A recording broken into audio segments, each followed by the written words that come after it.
pessoal? Boa noite.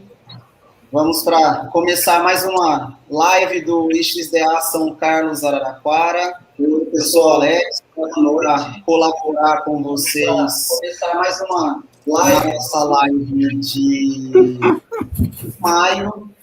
E estou aqui com convidados muito especiais que vão se apresentar logo menos. Eu vou passar a bola aqui para as minhas colegas, Gabriele e Adeline, que são as local leaders junto comigo aqui do XDA São Carlos Araraquara. Então, muito bem-vindos a todos. Enquanto isso, enquanto a gente vai nos apresentando, falando um pouquinho sobre a nossa missão aqui do XDA, a gente vai aguardando o pessoal entrar na live aí para a gente poder iniciar com o nosso tema de hoje. Bem-vindos, pessoal.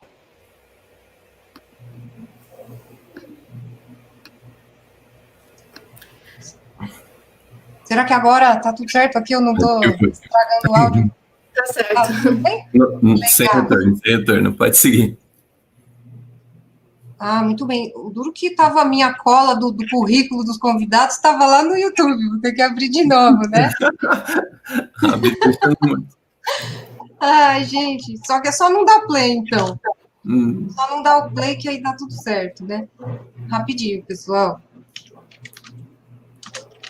Ou a gente deixa eles apresentarem a bio, a própria bio? Pode ser, só que eu já levantei aqui. De surpresa. Ou a gente deixa eles apresentarem... Olá. Corta o áudio do vídeo. Eu já levantei. É só eu entrar, quando eu entro no link, ele já imediatamente já faz isso, eu nem dou play, sabe? Mas, ó, já colei aqui no Notepad, pronto. Nossa, não copiou. Ai, gente. Acho que é melhor vocês se apresentarem. Gente, peraí, rapidão, então, já vou copiar aqui. É que é muita... só um segundinho. XDA... Deixa a gente falar, vai. Não, poderia ser vocês, né? Vamos lá, vai. Ele já tá errado. XDA... Deixa. Tá bom, poderia ser. Fechou. Eu sou mais velho. Tá bom, vai lá, Sidney. Valeu. Bom, meu nome é Sidney.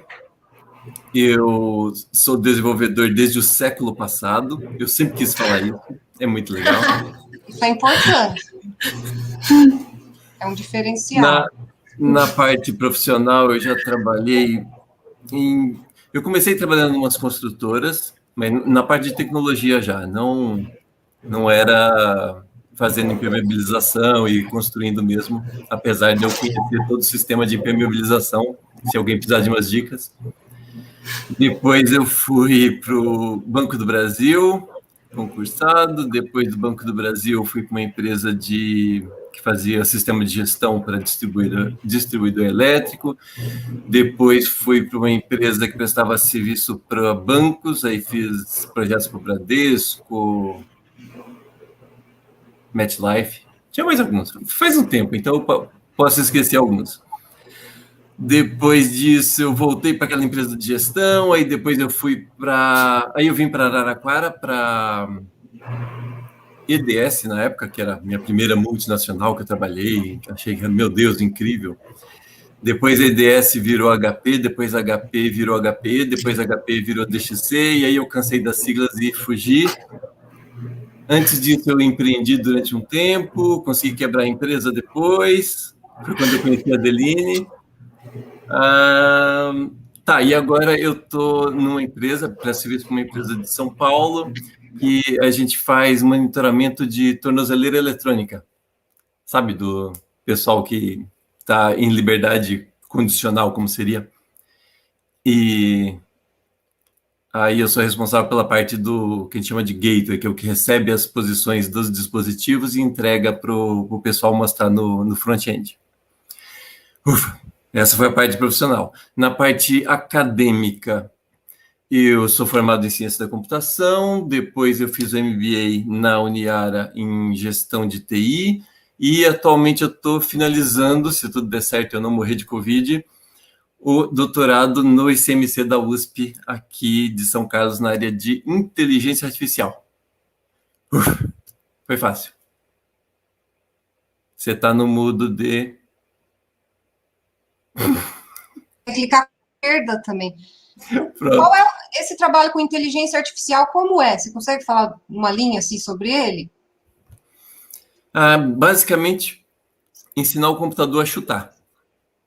Só isso. O computador não consegue chutar. Você sempre fala, se isso, faça aquilo.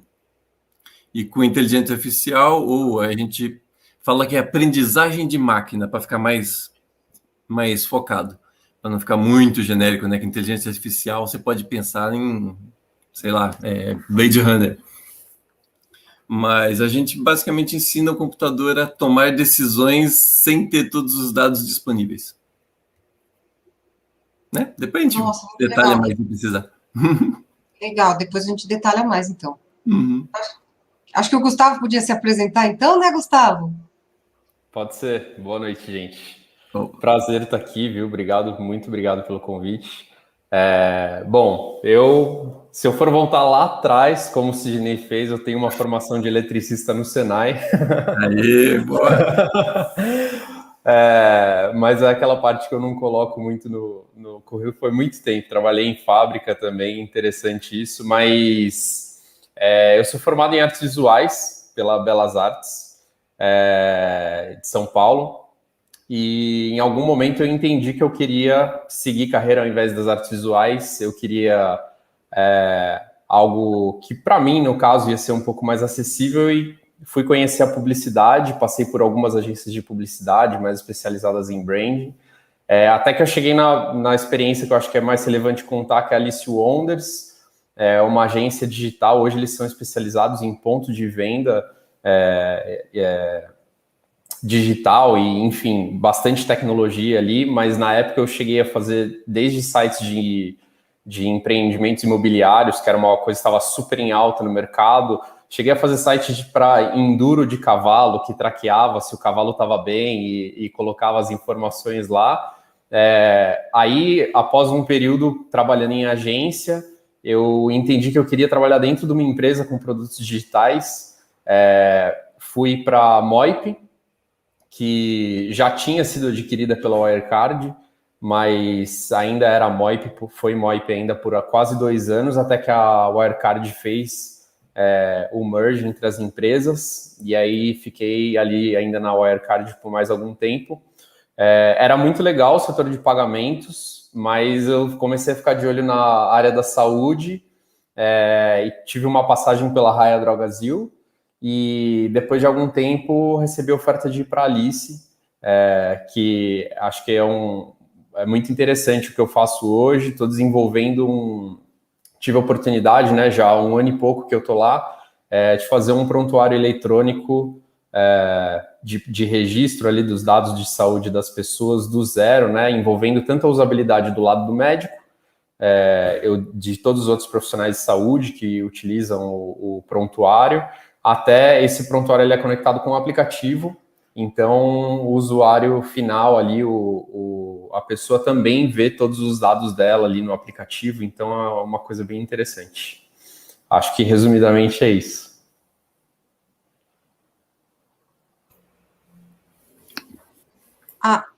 O Alex podia se apresentar. Eu ia até falar que a Gabi também tem um projeto, né, Gabi? Que é um produto ligado ao contexto da saúde, né, Gabi? Que tinha até uma parte de prontuário de pacientes também, né?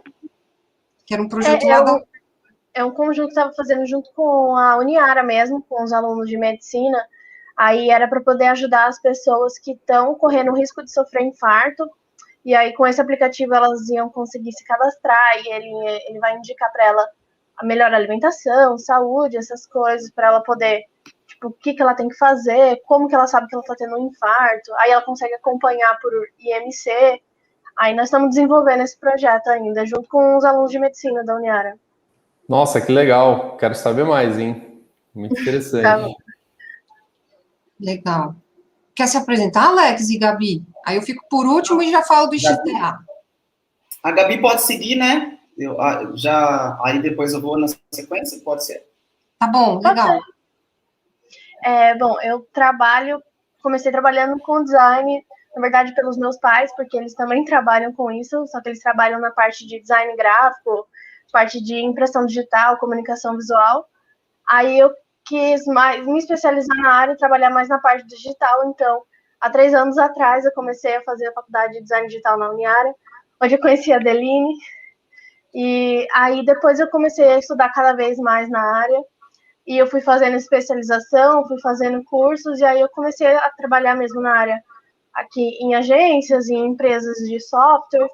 Aí eu comecei a trabalhar com essa parte de criação de site, aplicativo, software. E aí eu fui cada vez mais caminhando para a área do UX, né, até chegar na área que é essa área que eu trabalho mais hoje, de UX, Product Design.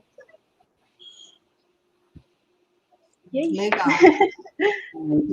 Tá fundando uma empresa, né? Tá cofundando uma empresa esse ano, né? Sim, eu estava começando a trabalhar freelancer, e aí eu como eu comecei a ter vários clientes, eu pensei, nossa, então a gente vai ter que começar a formalizar mais essa coisa. Eu trabalho junto com o meu namorado, que ele também cursou a faculdade junto comigo, só que ele foi pro lado da programação. Então, enquanto eu fazia cursos de UX Design, eu fazia curso de programação. E aí a gente consegue trabalhar os dois juntos. E o que é legal, porque tipo, a gente tem bastante essa interação entre designer e programador. E é engraçado, tipo assim, que as áreas de design, ele nem é tão focado nisso. Ele realmente pegou, como a parte final do curso tinha muita programação, então ele focou muito em programação e ele, sabe, tipo, ele focou totalmente nisso. Então aí a gente consegue complementar um outro no trabalho. Que eu faço a parte do design e a interação com ele e ele faz a programação. Todo mundo tem defeito, tá? Seja compreensiva com ele. Legal. Vai falar o Alex? Ou eu falo agora? Vou lá e você já emenda e fala um pouquinho sobre o XDAD, pode ser? Sim. Tá bom. Para quem não me conhece, meu nome é Alex Cortez e eu também, viu, Sidney, eu sou designer desde o século passado. E eu vou usar isso agora. E eu venho atuando aí como designer há pouco mais de 10 anos. Assim como muitos dos designers que são da mesma época que eu e estão no UX, hoje eu fiz essa migração, em torno de 5, 6 anos atrás. E aí, então, praticamente, um pouco mais da metade aí da minha carreira eu venho dedicando ao estudo e à prática diária da disciplina de experiência do usuário e de interfaces e de design de produto. De lá para cá, eu atuei em bastantes projetos de tecnologia, criando aplicativos, sites, interfaces para diversos sistemas aí. Trabalhei para algumas empresas aqui da região. Atuei também em alguns projetos na Europa, para algumas agências de marketing digital, agências de design digital também. Construí alguns aplicativos bacanas lá para a região de Manchester e tudo mais. Hoje eu atuo como design lead na Exactaworks. Lá eu trabalho liderando o time de design, atuando como facilitador em design sprint, atuando também em inceptions, em construção de produtos digitais, em plataformas digitais dentro da Exactaworks. Estou ali desde setembro de 2019, quando eu retornei de um período que eu morei fora, e venho atuando também como local leader no XDA, como designer também no modo colaborativo ali no OpenSanka, que é uma outra comunidade open source aqui da região, né, voltada para contribuição aí de workshops, meetups, assim como o XDA também. E atuo também no Designers do Povo, como voluntário também, desde quando iniciou a pandemia. O Designers do Povo também faz um trabalho super bacana, que é de colaborar com pequenas empresas, pequenos empresários aí e pessoas que são autônomas, né, a utilizar do design aí, do nosso conhecimento em design para poder aumentar suas vendas, seu engajamento aí dentro do seu mercado. Então, a gente oferece o design como solução para essas pessoas aí. Então, no meu voluntariado tem essas três colunas aí, o XDA, que é onde eu atuo mais, e depois o Pensanca e Designers do Povo também. Já fiz alguns outros trabalhos também como voluntário, em algumas aulas, né, tem a plataforma Digital Innovation One, na qual eu propus uma aula de conceitos de responsividade e UX Design, está lá também gratuito.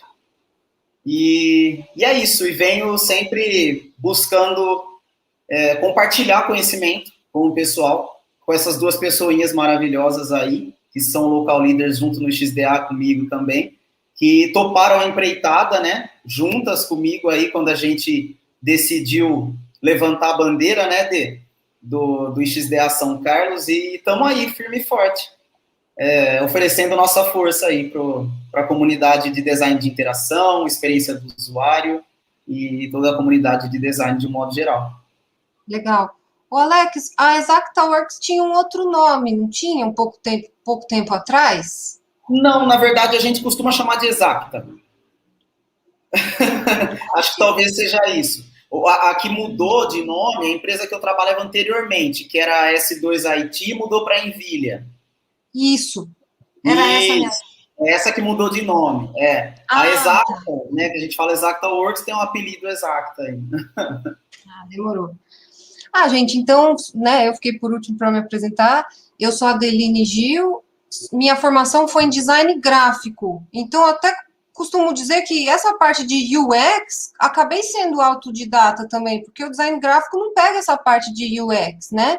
Então, eu fui abrir empresa, fui abrir o PJ, né, igual a Gabriele falou que vai abrir o PJ aí.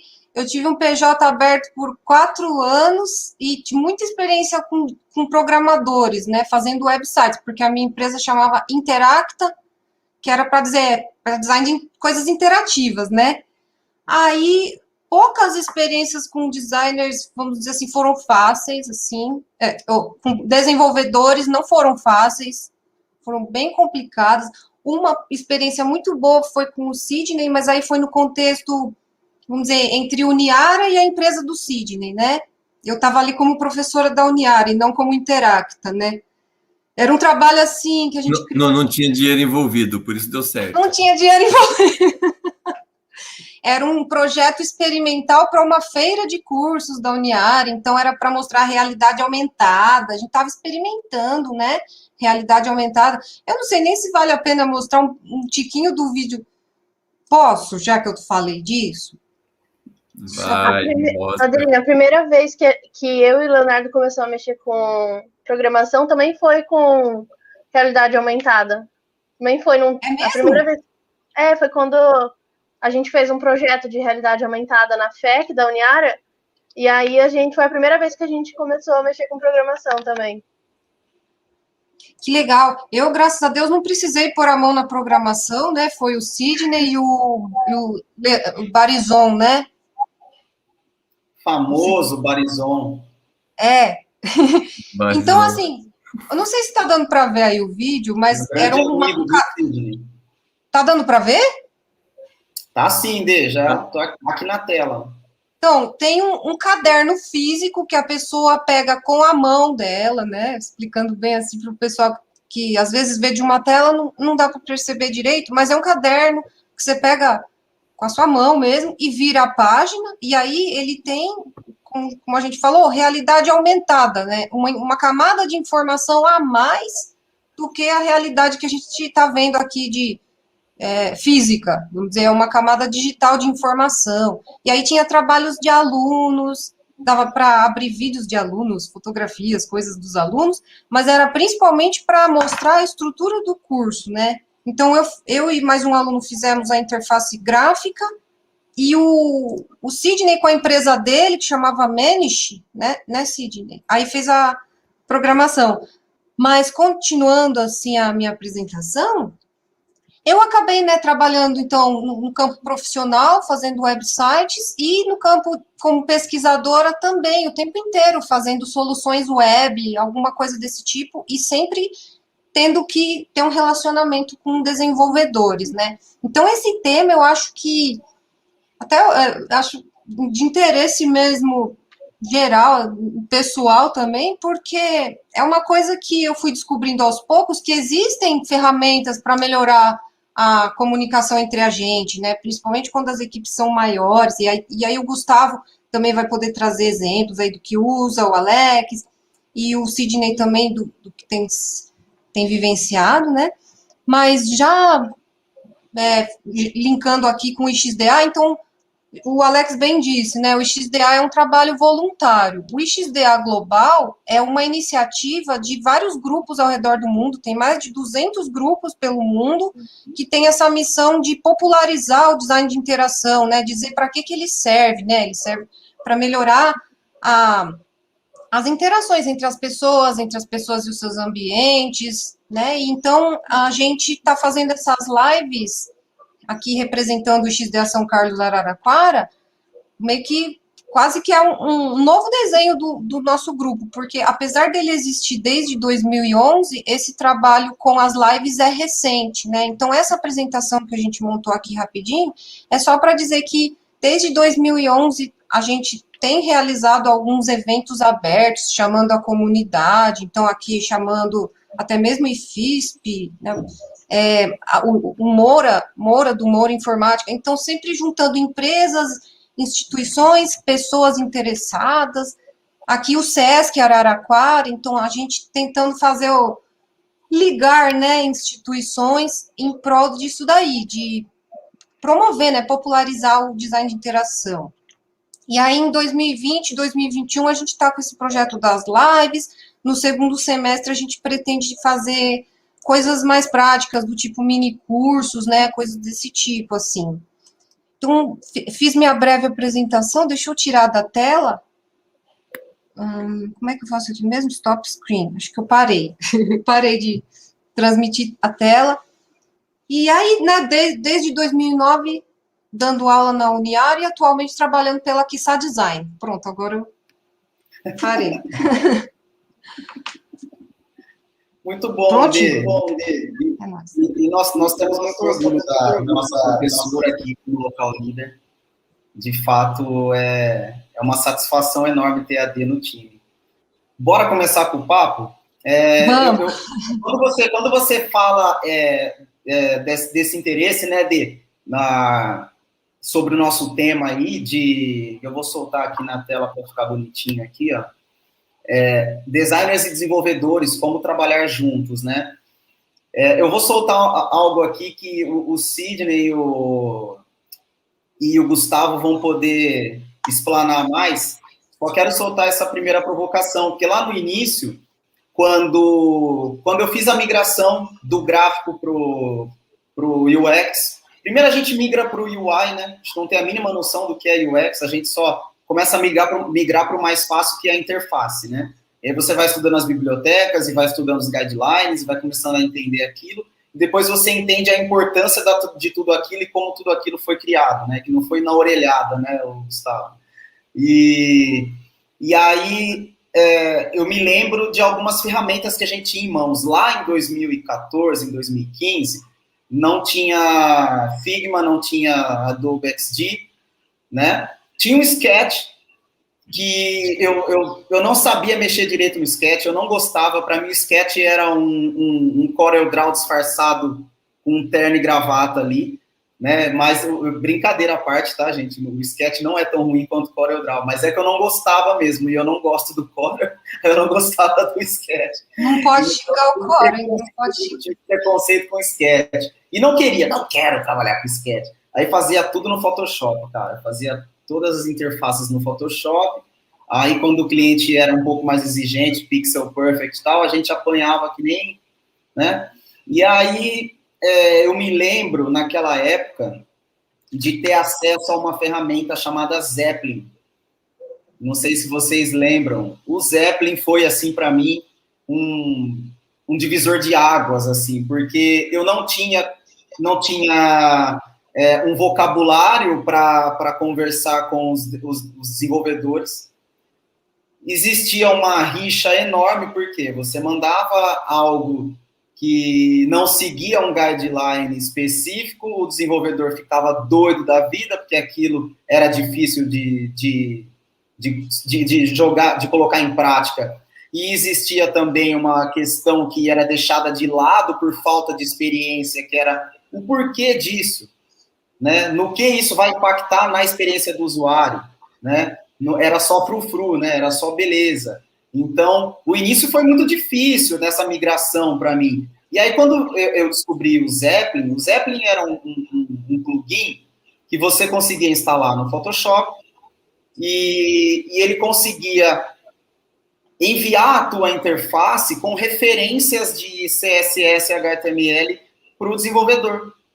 Assim como hoje o Adobe XD e o Figma também fazem.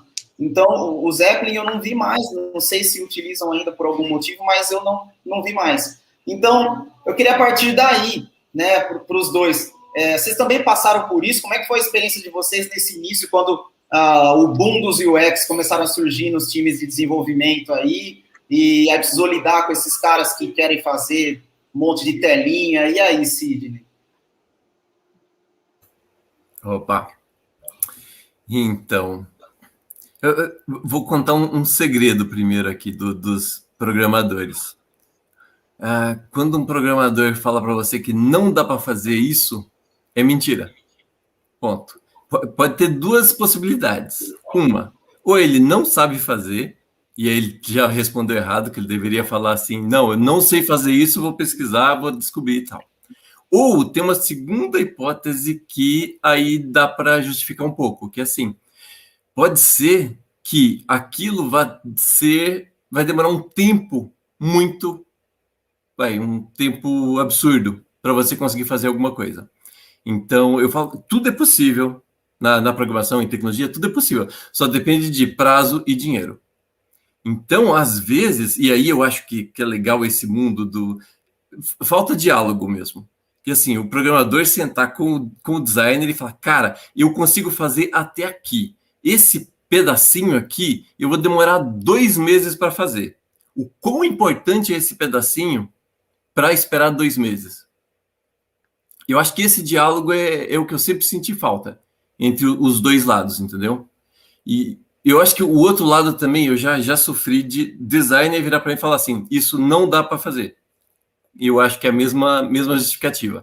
Assim, não falou se era o prazo ou se a pessoa não sabia fazer. Eu acho que falta mais, não sei se é humildade ou se é honestidade entre esses mundos, né, que são nichos separados, mas falta conversa. Minha visão até agora. Não sei se o Gustavo concorda com isso. Sim, com certeza. Eu soltei essa frase é maravilhosa, eu já soltei ela na tela ali, né? Tudo é possível na programação. Eu devia colocar E no design. Verdade. Para o design, às vezes, depende um pouco de força de vontade, né, o Gustavo? Porque o designer tem aquela coisa de se achar artista, né? E muitas vezes é o contrário, né? O designer quer fazer muito além do que precisa ser feito para ter o showcase ali, para ter algo que vai... Ficar no dribble depois. E achei muito legal até a palavra que você usou, Alex, que você falou, quando você estava falando, você falou vocabulário, né? A gente não tinha um vocabulário em comum. Eu lembro, cara, eu fazia interface no Photoshop quando nem tinha artboards no Photoshop ainda. Cada tela que eu fazia era um arquivo de Photoshop diferente e aquilo gerava um baita de um trabalho, não tinha os símbolos, não tinha nada, né? E aí começou o Sketch, enfim, as coisas melhoraram muito. Eu acho que esse ferramental está indo falar na direção da linguagem de programação, o ferramental do designer, tem colaborado pra caramba, assim, pra gente começar a fazer coisas que não só que fazem mais sentido, mas também a gente conseguir falar essa mesma língua, né? Um exemplo muito simples é que, sei lá, interface web não é espaçamento, né? Ou é padding ou é margem. E assim, parece besteira, mas muda tudo. Quando você começa a trazer esses termos na hora de falar com o desenvolvedor. E aí, esse exemplo que o Sidney citou, né, que é interessante pra caramba, porque é uma coisa que você ouve mesmo, eu acho que é o desafio de todo designer. A gente deveria, talvez, se preocupar menos em fazer coisas que estão só ligadas àquela disciplina visual, assim, né, tentar fazer uma coisa chocante no Visual que as ferramentas, na verdade, por elas não serem as mesmas, às vezes nem vai ficar igual no final, né? E isso é uma coisa que sempre pegou muito para mim, assim, é um dos motivos que eu quis ir trabalhar dentro de uma empresa, dentro de um time de design junto com os desenvolvedores, porque eu queria ouvir. O último projeto que eu fiz em agência foi um aplicativo para uma casa de câmbio, uma das maiores do país, e aí, só que a gente mandou para programar fora, e quando o aplicativo voltou, eu estava com a expectativa lá em cima, e eu peguei o aplicativo e falei, cara, tá, é mais ou menos isso, mas não era exatamente isso. Só que, ao mesmo tempo, eu não estava do lado do desenvolvedor nem para ajudar ele a entender melhor, nem para receber dele uma crítica. Para ele virar para mim e falar assim, cara, isso aqui, olha, tem outro jeito, né? Isso aqui, que é o que o Sidney falou, isso aqui vai demorar horas, dias, a gente tem um limite aqui. Se eu fizer isso, eu não faço aquilo, né? E acho que essa falta de entendimento entre os dois tem o ferramental envolvido pra caramba, né? Se você for pensar agora, faz um mês, né? A gente pode falar de 2014, mas faz um mês que o Figma colocou padding na opção lá no layout. Faz um mês, cara. Então, que a gente começou a se aproximar mais ainda da linguagem dos desenvolvedores, né? Então, acho que a gente tem uma longa jornada aí pela frente ainda, mas vocabulário, com certeza, é o início aí para a gente falar a mesma língua. Eu acho que entra também muito naquela parte que muitas pessoas falam, mas para você ser UX designer, você não precisa saber programar. Mas peraí, saber programar é uma coisa, você não vai programar, mas você precisa saber o que você está fazendo, como que isso é possível fazer. Se você não souber absolutamente nada de programação, você não sabe o que é possível fazer, você não sabe quais são os limites que dá para você fazer. Porque, por exemplo, as aulas de programação que eu tive, eu acho extremamente importante, porque se eu passar alguma coisa para um programador e ele falar, isso aqui não dá para fazer. Não, peraí, eu sei que dá. Pega na cara, eu faço. Eu sei que dá para fazer. Então, dá para jogar, isso até eu sei fazer, eu sei que dá. Então, quando você consegue... você não vai programar, mas você sabe tudo que dá para fazer, você sabe como que pode fazer, você sabe os termos, então não tem como ninguém te falar, isso aqui não dá para fazer. O que ele pode falar, isso aqui realmente eu não sei, vai demorar, e aí é uma questão de você compreender, né, a outra pessoa, compreender o time de programador que tem lá na empresa, mas você sabe o que dá e o que não dá para fazer, então não é um conhecimento que dá para você não ter. Você realmente precisa ter esse conhecimento, né? Que foi o básico. Ô, Gabi, você me fez lembrar de uma coisa que eu sempre digo, que eu coloquei na tela, né? Para mim, o designer ele não precisa programar, mas ele precisa ter noção do que é possível fazer com a programação. Pelo menos isso, né? Ele poder trabalhar dentro dessa dupla, né? Senão, como que você vai passar para ele e falar, isso aqui eu quero fazer, e ele fala não, e você vai acreditar que, nossa, realmente, isso não dá, e você muda todo o projeto, sendo que dava para fazer, ele só não queria, ele achou que ia demorar demais. Aí tem que chamar o Sidney. Não chame eu, não. Dá para fazer um paralelo com o design em relação a outros tipos de coisas. Por exemplo, designers de produtos físicos nem sempre vão usar a furadeira e o serrote para construir, mas eles têm que saber os meios de se produzir aquilo, né? Os materiais e os meios, processos industriais para prototipar aquilo, senão ele também vai ficar limitado e achando que não é possível, né? As pessoas que vão se encarregar de produzir vão falar, isso não é possível fazer.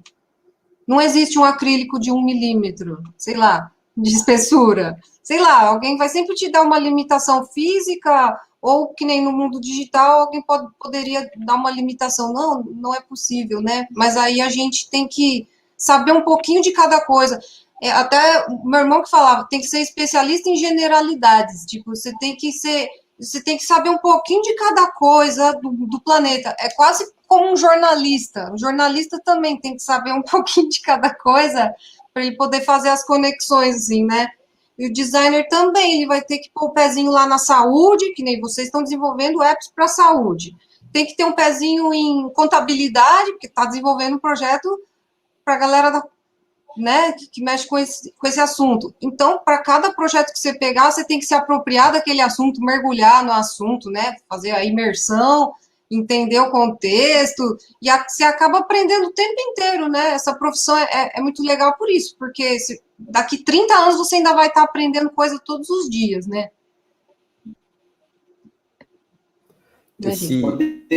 E uma coisa que eu ia perguntar aqui para o Gustavo, dessa coisa generalista e tudo mais, e aí a gente está falando daquele início lá atrás, no começo da relação entre designers e desenvolvedores, a gente tinha ali algumas fronteiras que a gente superou, e depois a gente começou a impactar nesse crescimento exponencial dos designers dentro do mundo da tecnologia. A gente começou a impactar em guidelines, em bibliotecas Bootstrap, e aí o desenvolvedor chega para a gente e fala assim, não, cara, mas segue o Google Material, cara. Aí você fala, não, tá bom, então eu vou seguir aqui, aí eu fico um pouco limitado aqui na criação, né, naquele início. Aí teve essa fase, né, Gustavo? Como é que foi? Como é que foi para você essa fase? Porque, diga, Dê. Não, antes do Gustavo responder, eu acho que o Sidney ia falar uma coisa, não esquece não, Sidney, que você ia falar, e ainda bem que você falou do Google Material, né, para quem está assistindo, saber que isso é um design system, né, a gente poderia dizer, é um design system. Eu ia acabar fazendo uma pergunta para vocês, para a gente falar desse assunto, que a gente, né, o design system, que é uma coisa que a gente teve que descobrir também, é um tipo de ferramenta que facilita na interação, né, entre designers e desenvolvedores, mas não como o Alex falou, se alguém chega e já impõe, fala, não, usa esse design system, que tipo, nem, né, importado, de um contexto nada a ver, você traz para esse contexto. Mas eu vou deixar os convidados falarem, mas só assim, para esclarecer o termo, né, o que para que serve, para o pessoal acompanhar melhor, assim. Ô, Sidney, parece que você ia falar uma coisa sobre... Não, eu só ia complementar o assunto anterior, que era do conhecimento das áreas, né? Que eu ia falar assim, cara, eu acho que todo designer devia fazer um tutorialzinho de Python, porque programar é divertido. Eu já tentei. Meu, isso aí meu... Python é legal. E assim como todo programador tem que fazer pelo menos um curso de Design Thinking. Não, aí básico, sim. Entendeu? Design Thinking, ele qualquer pessoa de qualquer área tem que fazer, né? Não, a programação também. Cai esse estereótipo que programação é uma coisa muito difícil. Não é. Programação é divertido. Façam um tutorialzinho de Python. Vai por mim. Não, eu já encarei o HTML e o CSS, né?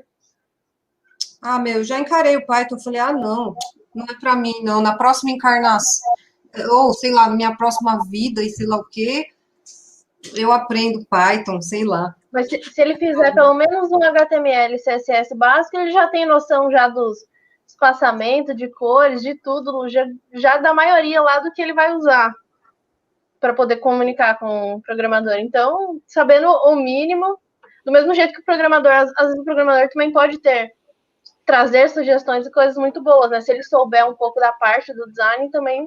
Com certeza. Melhor os dois. Bem lembrado. Acho que o Gustavo ia falar, não ia, Gustavo? Eu cortei, Boa. Não sei, acho que... Imagina. Juntando até um pouco disso que vocês falaram com a pergunta do Alex, né? Porque acho que duas coisas, né? Uma, hoje em dia não tem nem desculpa, né, Sidney? Porque você tem tanto aplicativo, tem o Mimo, tem o Codecademy. Você instala o aplicativo no seu celular e, em vez de abrir o Instagram, abre o aplicativo e brinca um pouco de CSS. É um joguinho, praticamente, né? Você aprende ali a fazer.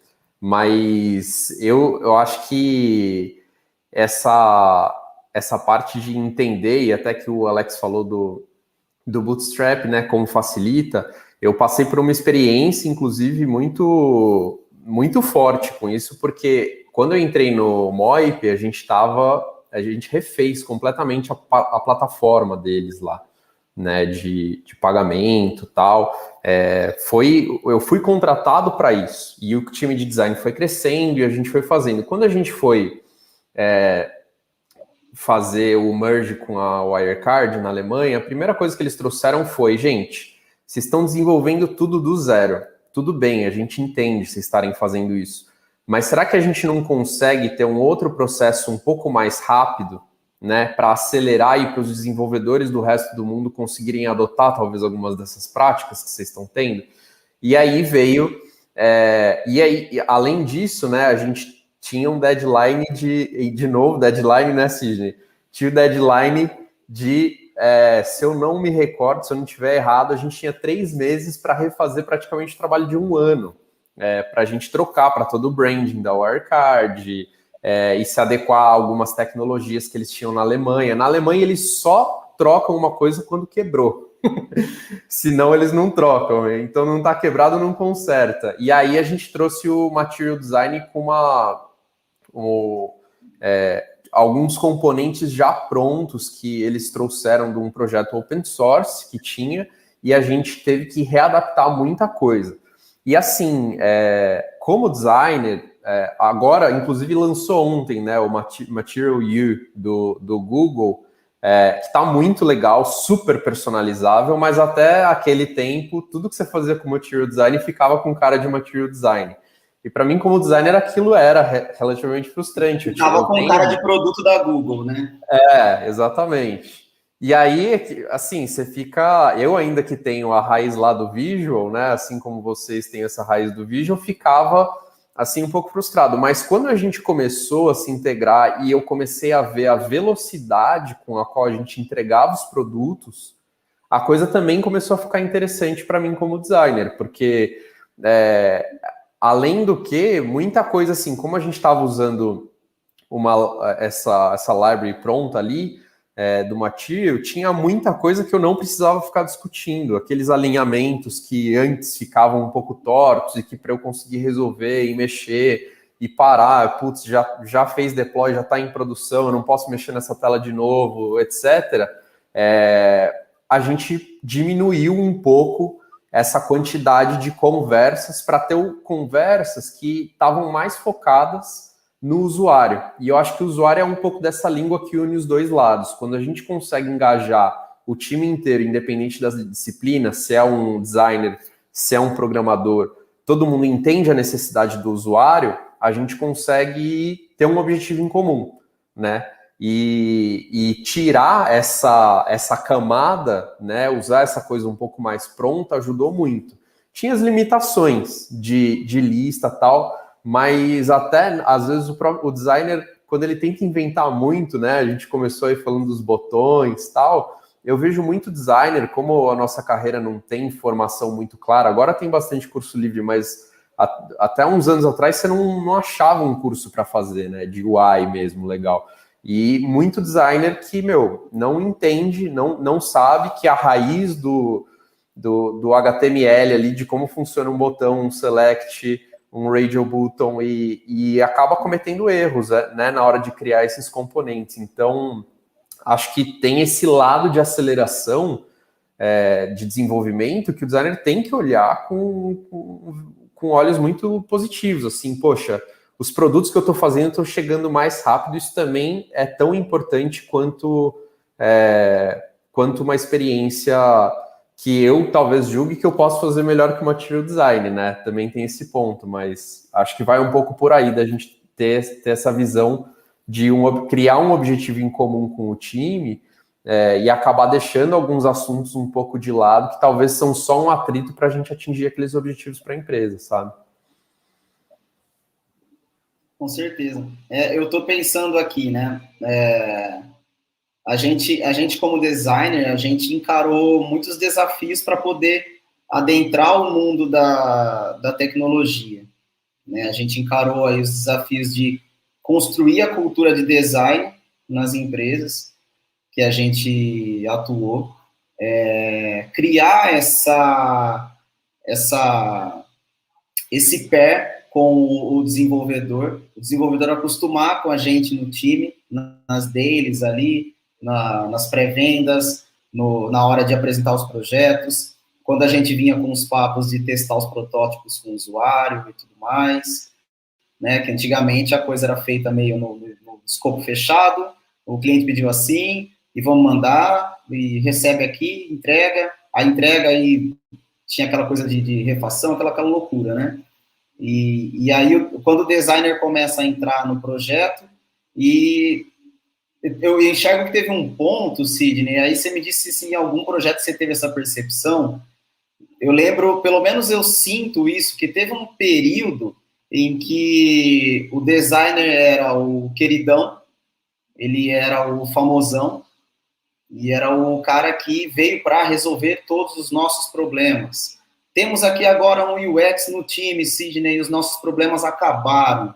Esse cara aqui, ele veio para solucionar, ele é o guru, ele é o cara, e não é assim, né? Mas houve uma época em que a gente teve essa imagem do UX, e aí quando o UX entrou no time lá, né, Sidney, ele falou assim, pô, cara, é que nem eu aqui também, cara, tá apanhando também.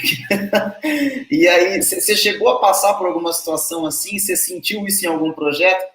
E aí depois a coisa foi alinhando, e aí você sentiu isso? Você chegou a passar por alguma situação assim? Olha, eu acho que ainda tá? Eu acho que para a maioria das empresas, quando chega nesse nível de trazer um cara de UX, a expectativa vai estar muito acima. Nesse esquema, você comentou aí do protótipo, de mostrar para o usuário, mostrar para o cliente. Eu lembrei de um caso, rapidinho, 2003.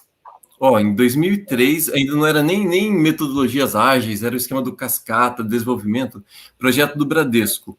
Foi quando a primeira vez que eu fiquei sabendo que existia o design, que até então a gente fazia sistema em Visual Basic, a tela é chapada cinza, botão é cinza, pronto. Aí a gente foi desenvolver o primeiro aplicativo em web, naquela época, era o Office Banking para empresas, e colocaram uma fase que era uma fase de prototipação. E aí a empresa tinha um setor de designer que ficava lá do outro lado do mundo. E a gente ficou conhecendo esse setor de design. E tinham designers lá. Não, era incrível. Para mim era assim, meu Deus, o que eles fazem? Que isso? O que eles comem? Como eles vivem? Como eles vivem? Que esses bichos aí, cara? Cara, deu muito, muito, muito certo, porque eles tiveram uma fase de entrevistar o cliente, que era o Bradesco na época, de ver o que existia, de ver como melhorar. Eles fizeram a parte da prototipagem em Photoshop, que seja, e nesse ponto, os desenvolvedores estavam do lado deles, que tá do outro lado, mas a gente estava conversando bastante, mas, assim, não é o sistema ainda. A gente só vai fazer um protótipo navegável. O que é isso? É HTML, CSS e um pouquinho de JavaScript só para quando eu quero clicar no botão ir para aí e voltar. E a gente fez o sistema praticamente inteiro, sei lá, 90% dele assim. O cliente conseguia navegar. E aí tem aquele grande problema, né? Que o cliente nunca sabe o que quer. Mas, se você mostrar para ele, ele sabe dizer se é aquilo ou se não é. Então, a coisa de mostrar para o cliente aquilo, ele olhava, é isso que eu quero, muda aquilo, muda aquilo. Então, nesse período, que demorou uns 6 meses, teve muita, muita alteração, mas era só alteração de tela, não tinha código por trás, então era uma alteração muito rápida, muito barata. Uma vez que fechou isso, aí foi para desenvolver a parte de trás, né, o background do sistema. E esse, acho que foi assim, o primeiro projeto que eu tive envolvendo desenvolvedor e designer e que deu muito certo e nem era no sistema ágil com designer e desenvolvedores juntos. Era no esquema cascata. Ou seja, eu acho que é mais falta muita motivação financeira de deixar de focar nas fases ou de focar na interface e de ter prazo para fazer as coisas. Acho que os sistemas falham. E aí hoje falha até no ágil, no método ágil falha também, porque o cliente quer o negócio para amanhã. E assim, às vezes é necessário. Não adianta você entregar no dia 1º de janeiro uma hot page que era para o Natal. Não tem como. Então, às vezes, você tem que fazer ali o melhor que dá naquele tempo. Mas, se você conseguir, e isso é difícil, trazer o cliente para essa mentalidade, trazer ele junto, e ele conseguir falar, não, isso eu não preciso tão rápido assim, eu acho que você consegue ter um resultado, sei lá, 200% melhor do que você teria se fosse só, sei lá, na pressão ou só sem envolver os dois mundos, né? Sem o designer e o desenvolvedor aí. Sem dúvida. Devaguei, né? Não, foi excelente, porque, inclusive, quando você fala ali que a gente chegou lá e naquela sala tinha uns designers ali e tal, na minha cabeça parecia assim, quando os portugueses chegaram, viram os índios, assim, sem manager, assim, sabe? Caramba! Isso aí. Nossa! Nossa, que visão! Cara, é muito doido isso, porque exatamente esse é o ponto da maturidade, quando o business começa a descobrir a importância do designer dentro do projeto, quando ele percebe essa economia da grana ali nos processos, na hora de entregar, na hora do delivery ali para o cliente, fala assim, cara, eu consigo testar isso com o usuário numa interface que não tem uma linha de código. E eu vou economizar pra caramba, porque a programação, ela é cara, a hora do programador é cara. A do designer, hoje em dia, também é. Mas o trabalho do designer, ele exige uma agilidade maior. Aliás, ele fornece, né, ao cliente uma agilidade maior com relação à programação, né? Principalmente quando a gente está falando de protótipo e a gente pode testar, né, Gustavo, um wireframe de média fidelidade. Não preciso chegar lá com uma alta fidelidade ou quase o produto final ali para testar com o usuário. Isso economiza muito tanto o retrabalho quanto a grana do projeto, né? Errar mais rápido, né? Para não precisar refazer tudo de novo. Exatamente. E acho que nesse ponto, o famoso design system aí, ele até colabora bastante, porque você ganha a velocidade dos dois lados, na verdade, né? Você ganha velocidade no lado do desenvolvimento, porque você não fica inventando um botão novo a cada tela que você faz, mas você também ganha velocidade do lado do design, porque hoje, com as ferramentas que a gente tem, você arrasta os seus componentes ali para dentro da tela e você também consegue prototipar muito mais rápido, né? Já acostumei, mas os últimos lugares que eu trabalhei, as sprints são de uma semana, né? A Alice, onde eu estou agora, a sprint é de uma semana, então a gente tem que pegar a coisa, prototipar, validar e entregar, sabe? Ali, no espaço de uma semana. Então tem que ser rápido. E o fato de que a gente, onde eu estou hoje, a gente tem a maioria todos os designers, acho que eu posso dizer, são bem sêniores, assim. Então a gente conseguiu desenvolver rápido um design system. Sempre foi uma preocupação dos designers que estavam antes de mim lá. Então eu cheguei, já tinha muita coisa, isso me ajudou, eu já comecei a trabalhar mais rápido porque tinha isso, assim, até um exemplo legal de prototipação também, da importância da prototipação, até um pouco parecido com esse exemplo que vocês mostraram aí, o vídeo que a gente viu no começo, né? Eu lá na Alice Wonders, não é a Alice que eu estou trabalhando agora, a agência que eu trabalhei chamava Alice também, mas Alice Wonders, a gente fez um museu interativo para uma construtora e o que era uma sala, basicamente, com várias estações diferentes, né? E tinha a maquete da área do condomínio que eles iam construir e a gente tinha projeções da maquete, várias coisas. E uma das coisas que tinha, que acho que foi a que mais me marcou, era uma TV na parede, como se fosse um quadro na parede, mas é uma TVzona de 60 polegadas, e você arrastava essa TV. Conforme você arrastava a TV, ia se movendo uma timeline. E a gente fez um dispositivo que ficava ali, tinha um cabo de aço, conforme girava uma roldana, scrollava uma página dentro daquela TV, um scroll horizontal. E aí, o que a gente, quando a gente definiu o projeto, o que a gente falou? A gente vai vai contratar um desenvolvedor para fazer essa parte do front-end, e tinha um monte de Parallax. Na época Parallax era uau, assim, todo mundo queria fazer o Parallax. e aí... Até hoje eu gosto. Até hoje, né, todo mundo quer fazer Parallax. Acho mó bonito. Fiquei sabendo que está em alta de novo. Não saiu, né? E aí, o que aconteceu? Eu olhei e falei, cara, isso aqui, se eu só fizer as telas no Photoshop, o front-end que pegar isso aqui não vai saber como eu quero Parallax ou o que fazer, e a gente vai ter muito vai e volta. Aí, o que eu fiz? Eu abri o Keynote, e com o Magic Move do Keynote, eu fiz todas as estações, todas as etapas de ano em ano dessa timeline, passando o Parallax, etc.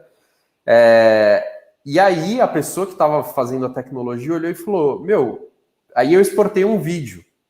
Aí ele falou, você exportou um vídeo, vamos quebrar os frames e eu consigo colocar isso dentro da tela, e a rolagem vão ser... A gente economizou 2 semanas de projeto por causa desse protótipo que eu fiz, além de mais mão de obra. Então, assim, o protótipo, eu acho que ele tem esse valor de descoberta mesmo, sabe? De junto, todo o designer, ele acaba sendo quase que apesar de não parecer tão animador, a gente é meio que um advogado, assim, sabe? Você tem de um lado o stakeholder, você tem do outro o desenvolvedor, você tem do outro o usuário, e você faz um contrato chamado protótipo que deixa claro para todo mundo o que aquilo vai ser, o que o produto final tem que ser. E se você deixar todo mundo colaborar no seu protótipo, com certeza, e ser bom para todas as partes, com certeza o resultado vai ser bom, sabe? Posso acrescentar uma coisa? Eu adorei essa analogia. Adorei. Muito legal. Você falou sobre todo mundo colaborar, né? Às vezes, pessoas especialistas e não especialistas, mas até você falar não especialistas é um erro, porque as pessoas são especialistas nas próprias vidas, vamos dizer. Então, elas, como usuárias, elas são as maiores especialistas nas necessidades delas como usuárias. Então, é até um termo incorreto. Às vezes a gente fala, né, o processo de co-design é quando a gente mistura especialistas e não especialistas, que são os usuários. Mas, no fim das contas, é a peça que a gente precisa, né? Como até o Sidney até falou, ele pode não ser especialista em UX, mas ele sabe sentir se aquela solução está funcionando para ele. Né? Isso aí, você não precisa... Né, entrar especificamente nessa área para poder contribuir. Qualquer pessoa, como usuário, consegue contribuir também, né? Então, o processo de co-design, no fim das contas, é muito complicado, porque são muitas vozes, certo?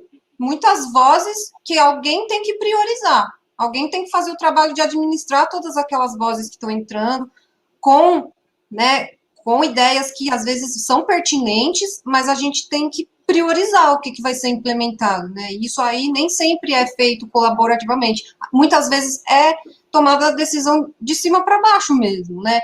Principalmente quando a gente fala, tem prazo, né? Tem orçamento e tem prazo. Então, nem todas as vozes nem sempre conseguem entrar, né, no design, né? São refletidas no design. Sim. Tô vendo aqui que falta... Nossa, agora que eu vi que tem 59 minutos de live. Deixa eu falar uma coisa. Nossa, a gente acho que a gente tem aí mais uns 5 minutinhos. Na verdade, eu achei que a gente ia começar das 8, né? A gente começou 7h30. Geralmente a gente faz 1 hora de live aí. Então, até corrigindo uma mensagem interna aqui, eu falei para o Gustavo, talvez até as 9, um pouquinho, a gente termina já.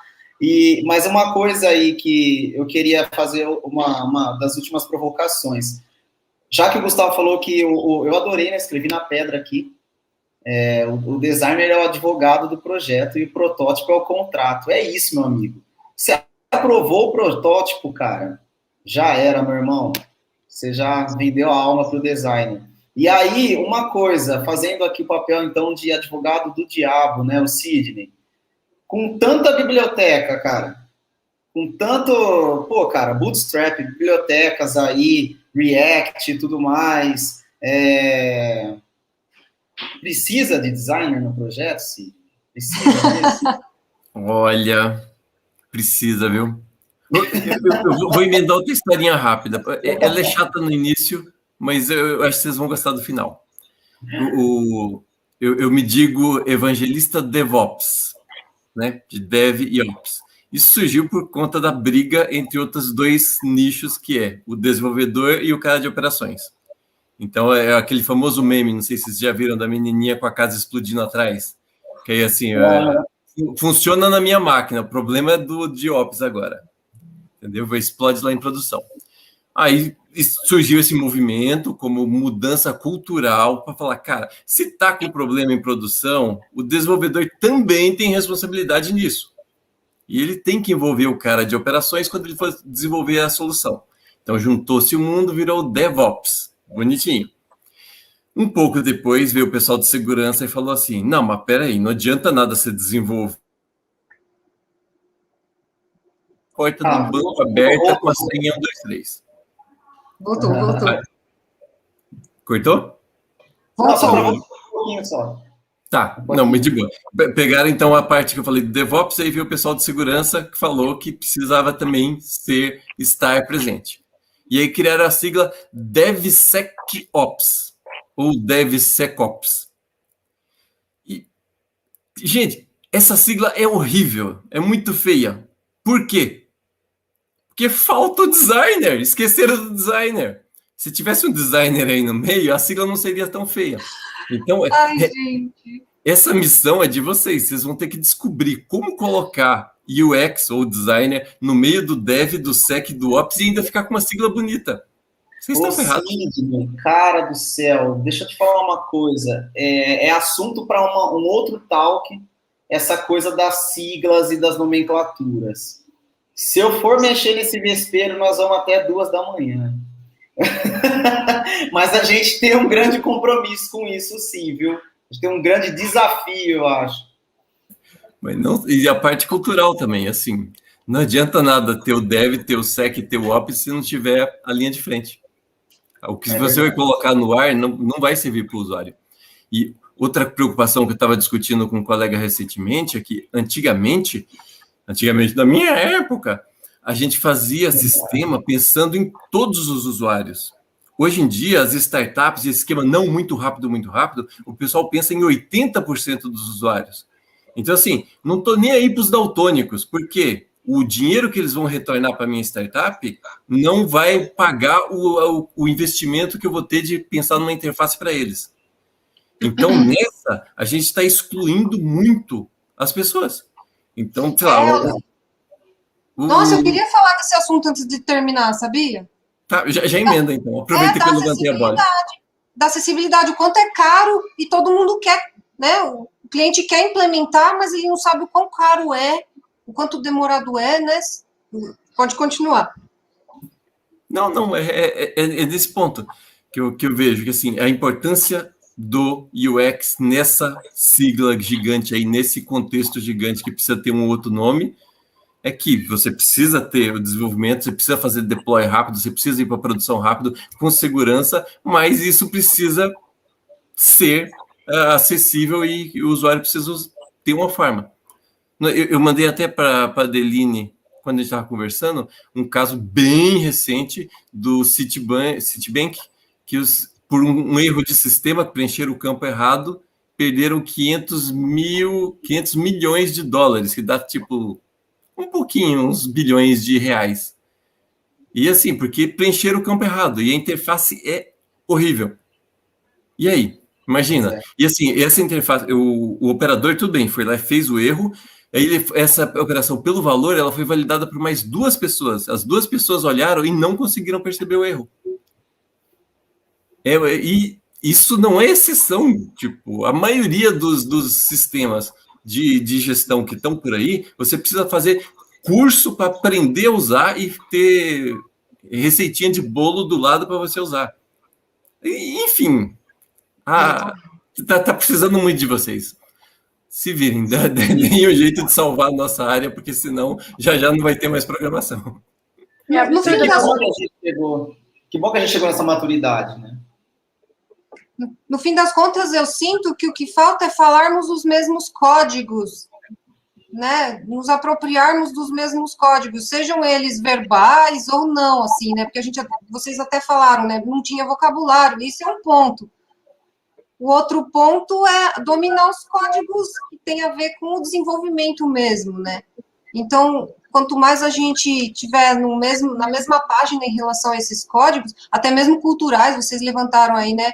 Precisa ter uma mentalidade voltada para o usuário. Se todo mundo tiver a mentalidade voltada para o usuário, esses percalços aí entre designers e desenvolvedores, né, como vocês falaram, tendem a diminuir, né? É só todo mundo tá com essa visão aí de solucionar o problema da melhor forma, tentar incorporar as vozes durante o processo, né, as vozes dos feedbacks e mandar ver.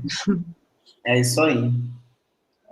Cara, é sempre muito bom, muito construtivo poder debater essa questão dessa dupla de trabalho, né? Desse pair entre o designer e o desenvolvedor, porque eu tenho muita história para contar assim com os colegas quando a gente senta ali na mesa do boteco, e agora no boteco online aqui, né? A gente faz o happy hour online.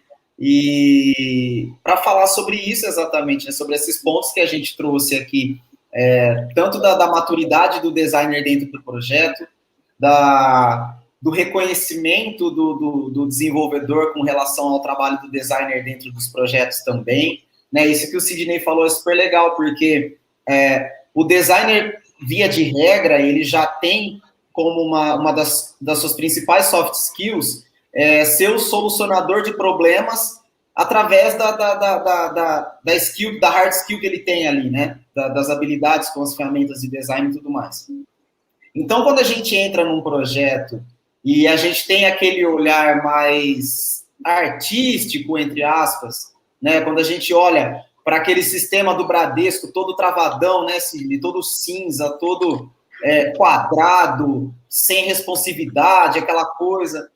E lá no passado, quando a gente chega, o Gustavo chega naquele projeto, ele olha assim, poxa, cara, mas tá faltando aqui, na cabeça do designer hoje, do UX, as heurísticas, assim, elas são meio que os 10 mandamentos, né?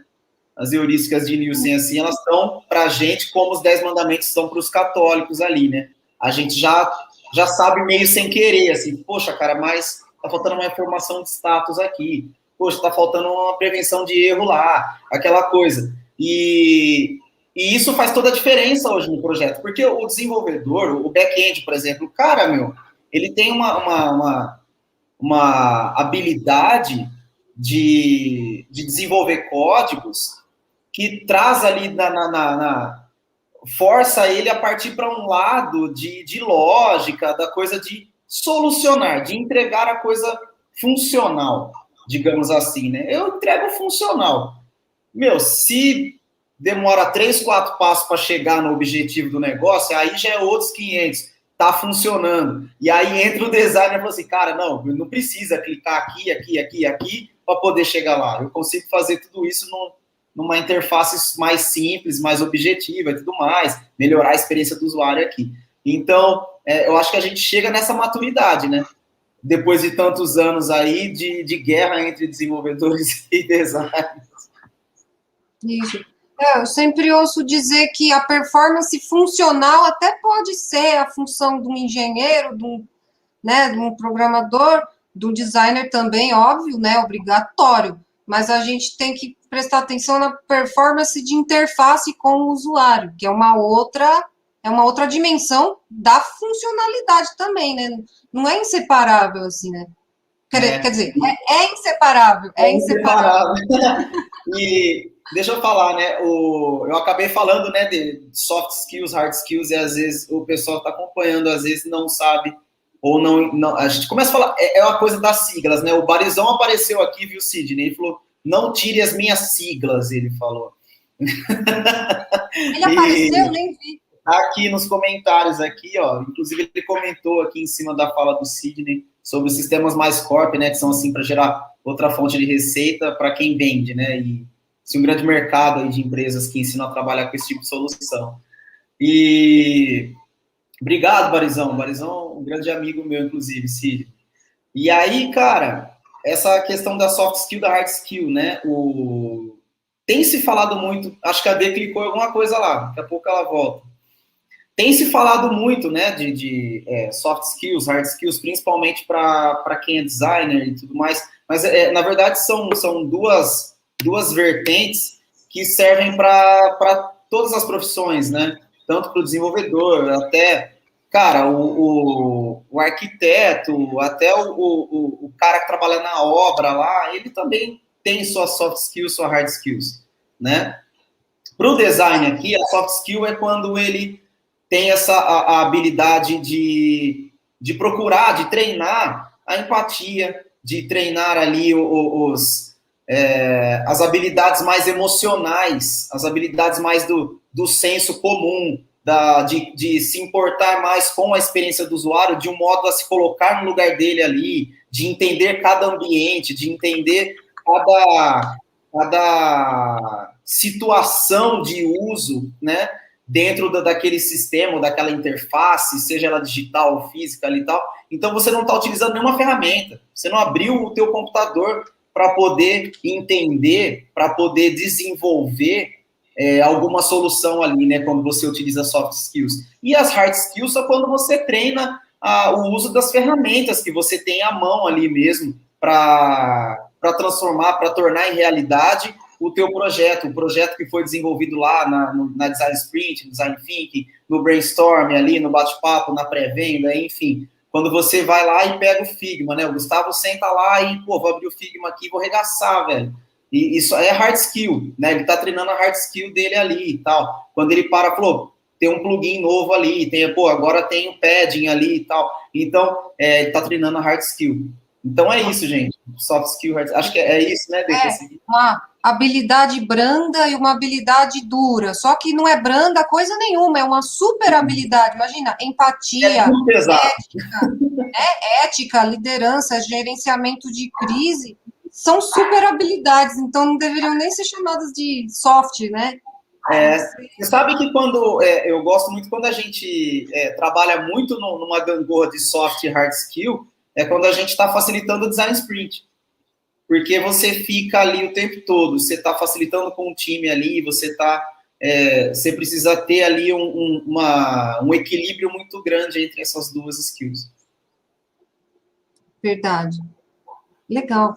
E os nossos digníssimos, ilustríssimos convidados querem fazer um apontamento final?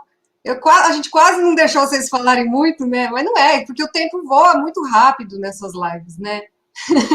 Mas a gente tocou nos pontos importantes, eu achei. O Gustavo falou menos, ele tem que falar agora. Falei menos? Bom, não sei se eu falei menos, mas eu falo agora.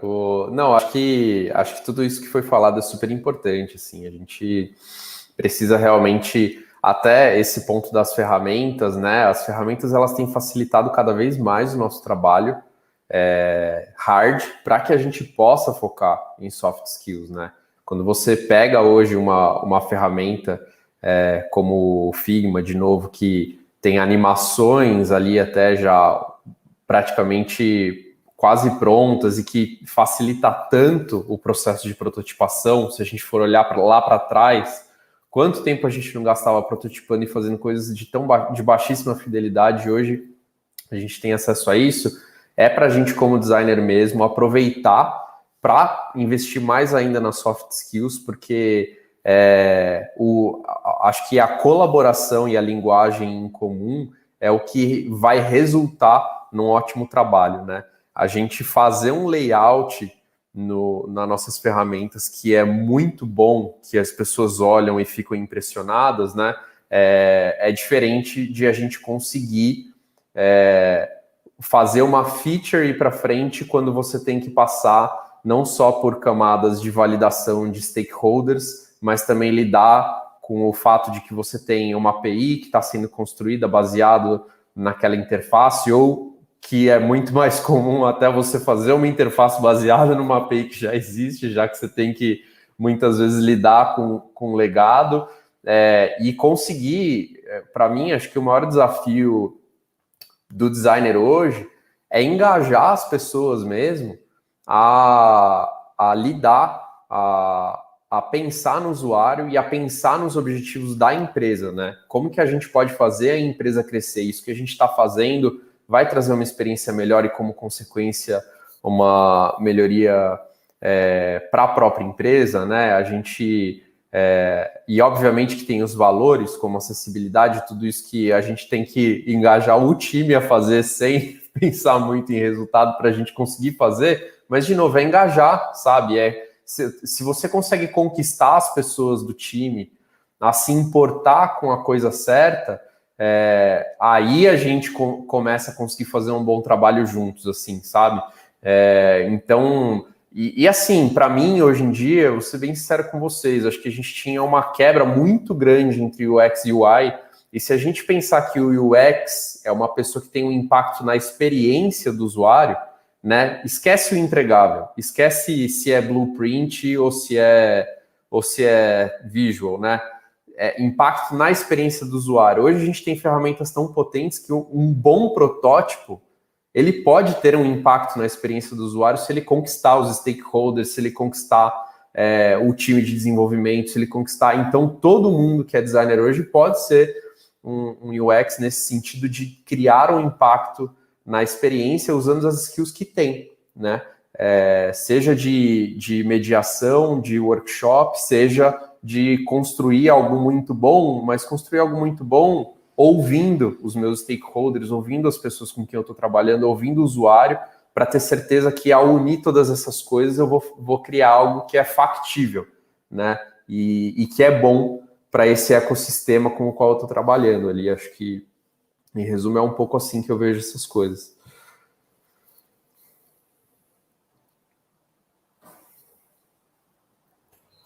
A D tá no mudo. Eu falando em cima.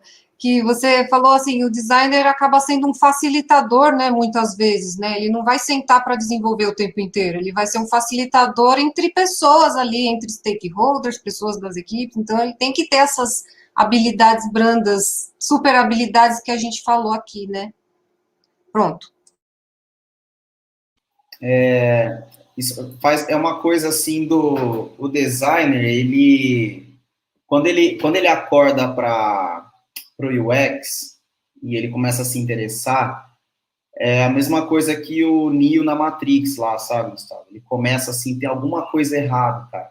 Ele tá lá na agência de publicidade, aí ele fala assim, tem alguma coisa errada aqui, cara, eu não sei o que é. Eu tô buscando alguma coisa e eu não encontro aqui, né? E aí ele acorda da Matrix.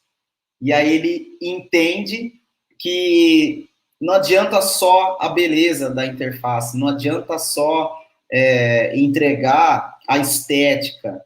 E aí ele para de se preocupar com a estética, né? Ele deixa ela em segundo plano, o visual fica para segundo plano, e ele começa a pensar em como mudar a vida das pessoas utilizando o design. Como que eu posso melhorar a vida das pessoas com essa interface? Né? De que maneira eu consigo melhorar experiências de uso, entregar boas experiências de uso, sem abrir a tela do meu computador para fazer uma tela? Primeiramente, deixa eu pensar como eu posso melhorar essa experiência. Aí o Neo acorda da Matrix, né, Gustavo? É exatamente isso. Exatamente isso. Pega e escolhe a pílula certa, né? É a pílula azul, né? Tá mudo, D. Não, eu ia falar, eu acho que era vermelha, mas acho que agora é o Sidão que está Eu acho que era vermelha, né? Eu acho que... Faz muito tempo, eu não lembro mais. Azul é para permanecer na Matrix. Eu nunca lembro qual pílula é. Eu ia tomar a vermelha é para guardar. Bom, pensamentos finais é mais pedir para vocês terem paciência com os programadores, porque às vezes o computador não obedece a gente. A gente tenta, a gente fala para ele fazer uma coisa, ele vai lá e faz outra, totalmente diferente. As tecnologias não são as melhores tecnologias que ficam disponíveis. Às vezes vem requisito do cliente que você tem que usar aquela versão daquele negócio que terrível. Então, é só para vocês terem paciência. E muitos programadores ainda não perceberam como vocês vão salvar, vocês usando a analogia da Matrix aí, entendeu? Ainda não perceberam que vocês são o Neo que vão nos salvar. Porque se a gente continuar fazendo interface do jeito que está, a área está bem ferrada. E é isso. Ô, Sidney, o contrário também. Às vezes o designer tem ideias muito mirabolantes, né? E ele precisa dar a mão, né? A gente às vezes se acha muito criador de soluções e tem um ego meio inflado, né? Eu reconheço isso daí. E é verdade mesmo, tem mesmo. Mas muitas vezes a gente precisa, acho que dar as mãos mesmo para todas as áreas que puder e olhar mais para o usuário e continuar buscando as melhores soluções, né? Odê, tinha um colega meu, trabalhava comigo numa agência, ele dizia que o designer ele não tem campainha em casa, que é para ouvir os outros baterem palma para ele.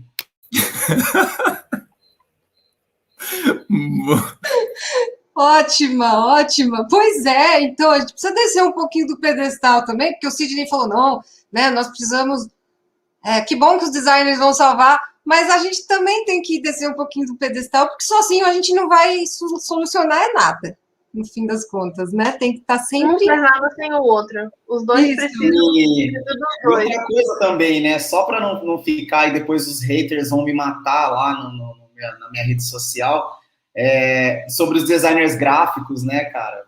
Poxa, é que eu era um designer gráfico muito ruim, por isso que eu parti para UX. Se eu fosse bom no design gráfico, eu tava lá vencendo na vida até hoje, né? É que eu não tinha futuro no design gráfico, eu tive que optar por algo que eu tivesse um pouco mais de habilidade, e aí o UX surgiu na minha vida. Mas foi por isso, eu tenho amigos que são excepcionais designers gráficos aqui, senão amanhã tem gente na minha porta querendo me matar. Legal, legal. Ah, muito bom, gente, estou muito contente, eu agradeço muito pela presença de vocês, assim, acho que foi uma contribuição indescritível, eu queria que durasse 2 horas, mas todo mundo tem compromisso aí, né? Mas nada impede da gente um dia marcar outra, com outro tema, por exemplo, setembro é sustentabilidade, né? Então, a gente ainda está buscando como é que vai ser, esse setembro tem que ser especial, porque, putz, já que é para promover o design de interação, mostrar para que ele serve, né? Então, esse setembro eu acho que tem que ser bem notável, assim, para levantar a bola desse campo de atuação que muita gente não conhece e que serve geralmente para melhorar as experiências, todas as experiências ruins que a gente tem com as interfaces, com os produtos, com os serviços, né? Então, esse campo está aí para melhorar as nossas experiências, só, né, reforçando a ideia do grupo. Ó, eu quero rapidamente parar de falar já e agradecer ao Gustavo, ao Sidney, né, agradecer às minhas colegas também, a Gabriela e a Adeline, pelo talk de hoje. Eu me divirto muito falando sobre esse tema, porque, de fato, tem muita história para contar, né, Sidney? Tem muita coisa para falar nesse tema, assim, quando a gente fala de desenvolvedores trabalhando com designers. Queria agradecer ao Gustavo, ao Sidney mais uma vez. Muito obrigado, caras, pela disponibilidade, pela paciência de vocês com a gente aí, às vezes, né, mexendo na ferramenta ali, às vezes a gente dá umas derrapadas aí, né, mas a gente está aqui muito feliz, porque o XDA é isso, né, essa live ela fica aqui para a posteridade, né, como diriam antigamente, ela vai ficar e o pessoal vem e assiste, é sempre muito legal, porque a gente volta 3 dias depois, ela está lá com 150, 200 visualizações, e vai, então, muito obrigado por deixar esse conteúdo aqui na nossa plataforma, aqui no nosso canal, tá? Muito obrigado mesmo. Valeu, que agradeço. Valeu. Obrigada. Valeu. E aí, live de julho está definida, que é gamificação na educação, com o pessoal do ICMC USP aí também, Sidney. É um pessoal aí do conhecer. E junho é algo voltado para, né, para trazer o assunto para falar de maturidade no design novamente, só que mais no lance do freela, né? Porque a gente já falou de maturidade no design em relação ao contexto de empresa, né? E agora é como é que eu sou designer e eu sou sozinho e eu atendo um cliente, como é que é essa relação? Então vai ser mais ou menos. Legal, viu, gente? Próxima live aí é muito legal também, assim como essa foi, esse tal que foi, porque principalmente eu vou adorar, né, mais uma vez, porque eu tô nesse lance do freela aí, meu amigo. Eu trabalho, assim, o pessoal lá da empresa sabe, né? Eu falo, cara, ó, eu faço freela à noite aí, é um negócio que é um vício meu aí, difícil de terminar, de fugir, então o pessoal sabe já, todo mundo sabe, né? Não é segredo para ninguém. O designer e o freela, eles andam ali, né, Gustavo? Lado a lado. A gente não dorme em paz, né, cara? Passear com o cachorro na esquina ali, eu falo assim, aí, UX, cara, tem uma ideia de um aplicativo, pronto. Já fecha o contrato ali na rua mesmo. Não é, Gabi? Ter uma ideia do aplicativo é a frase clássica, qualquer encontro, é que estamos há 1 ano aí ouvindo isso menos, que tem menos encontros, né, com a pandemia, mas quando você ia no restaurante, acabava de conhecer uma pessoa, eu tenho uma ideia, era sempre assim. Ai, cara. Ó, me despeço aqui, muito obrigado, viu, gente? Alguém quer uma consideração final aí? Posso encerrar? Vocês que mandam. Acho que pode encerrar. Obrigada, gente. Só agradecer mesmo. Valeu. Valeu, até a próxima. Até a próxima live, a gente se vê em junho. Um abraço a todos. Tchau, tchau. Valeu.